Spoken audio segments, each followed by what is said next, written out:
क्या फैसला सुना दिया है, रिजर्व रखा है? हमारा ये कहना था आज कोर्ट के अंदर कि वहाँ पे जो सबसे पहला नेग्लिजेंस है वो उस आदमी का नेग्लिजेंस है जो वहाँ पे बेसमेंट के अंदर पे एक लाइब्रेरी चला रहा था। तो जो प्रॉक्सिमेट कॉज है वो इस इंसिडेंट, अनफॉर्चुनेट इंसिडेंट का, वो लाइब्रेरी चलाना था जो इलीगल था। दूसरा हमारा आर्गुमेंट था कि अगर वाटर लॉगिंग है तो एक सिविक अथॉरिटीज की जिम्मेदारी है कि वाटर लॉगिंग ना हो।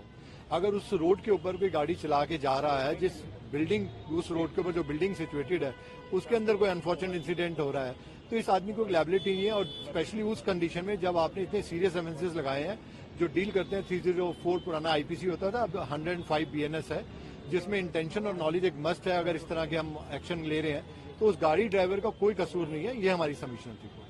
आपने सर एक पॉइंट 9 जुलाई वाले भी उठाया, उस दिन भी पानी भरा था, 27 जून से पहले भी एप्लीकेशन शिकायत दी गई थी, वो क्या पॉइंट थी? वो पॉइंट अगर आप देखेंगे तो ट्विटर में अवेलेबल है कि एक सज्जन ने, कोई रिस्पेक्टेबल सिटीजन ने एक कंप्लेंट करी थी एमसीडी कमिश्नर को 26 जून को, और उसके बाद 16 जुलाई को उसको रिमाइंडर दिया गया, 22 जुलाई को रिमाइंडर दिया गया। स्पेशली इसी रोड के बारे में, वाटर लॉगिंग के बारे में था और इसी इंस्टीट्यूट के बारे में भी था।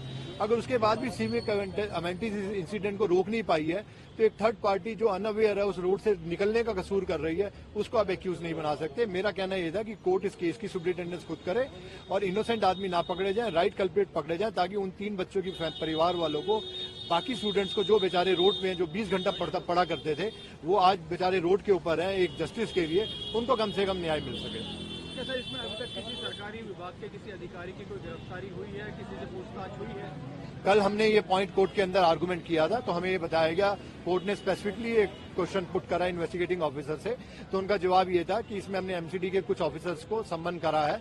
तो हमने कहा अगर आपने उनको नोटिस करा है तो इस आदमी को कोई नोटिस देना चाहिए था। आप किसी भी, इसमें 3-4 अथॉरिटीज हैं, पीडब्ल्यूडी है, दिल्ली जल बोर्ड है, एमसीडी है, दिल्ली फायर सर्विसेज वाले हैं जो लाइसेंस देते हैं, पर उसके बाद इंप्लीमेंटेशन या सुपरविजन या रिन्यूअल के में इंस्पेक्शन करने क्यों नहीं जाते हैं? अगर ऐसी रेगुलेटरी चल रही है तो आप एक चीज को होने के बाद क्यों ऐसा काम करते हैं? ये हमारा सबमिशन। सर आपने कुछ मेडिकल ग्राउंड पे भी कुछ कोर्ट से जो है लीनियंसी की रिक्वेस्ट की थी कि भी देखा जाए उसको, वो क्या है सर? हमारा बेल का ग्राउंड ऑन मेरिट था और साथ में ये था कि उसकी situation, he is not keeping well, उसको अल्सरेटिव कोलाइटिस है। Ulcerative colitis is not a small disease, it is a serious element जो इन्फेक्शन के कारण उसके लाइफ को भी थ्रेट हो सकता है।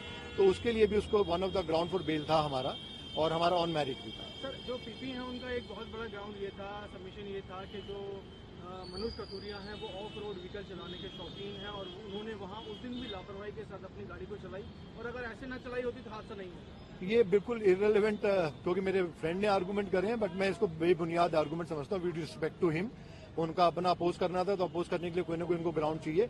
ये व्हीकल एक पैसेंजर व्हीकल है, मार्केट में अवेलेबल है, गवर्नमेंट के लाइसेंस द्वारा व्हीकल है, इक्विवेलेंट एक एसयूवी है। अगर एक एसयूवी कोई आदमी चला रहा है, और आजकल की तो मोस्टली गाड़ियां एसयूवी चल रही है दिल्ली में, तो एक एसयूवी गाड़ी चलाने से आप कंट्रीब्यूट, एड, एंगेजमेंट कैसे लगा सकते हैं कि उसने ऑफेंस में किसी तरह से फैसिलिटेट किया?